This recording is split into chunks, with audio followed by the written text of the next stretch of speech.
Well, do you like Broadway plays? I mean, who doesn't? If you can get to New York and have a beverage in the lobby of the Algonquin Hotel, where the furniture is older than the guests, you often see an old-time star walk by because that was the place to be for a long, long time. Then after the show, it's the little bar at Sardi's, just room enough for maybe a dozen people. Here's how you can enjoy Broadway vicariously. The Season, the great author William Goldman. Listen to what he has done. Well, you're going to have to Google what he's done because he's done so much. But Butch Cassidy and the Sundance Kid, Marathon Man, All the President's Men, and this book, The Season, A Candid Look at Broadway, William Goldman. Now, this is the kind of heavy-duty journalism, lots of pages, that you would appreciate had he done it about television or about newspapers or about the internet or about anything that affects our lives. This is a great piece of economic writing, politics, etc. Listen to some of the chapter titles.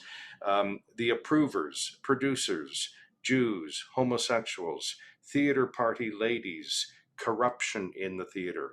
These demographic groups, these people, these characters all have a very positive influence for the most part, maybe not the approvers and maybe not corruption, but the other people have a very positive influence on this tremendous art form.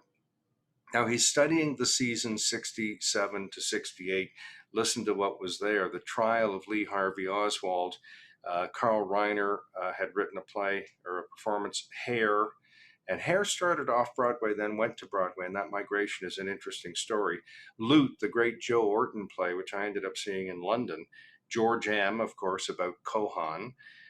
Steve and Edie are there. And the prime of Miss Jean Brodie, which became a movie, as you know.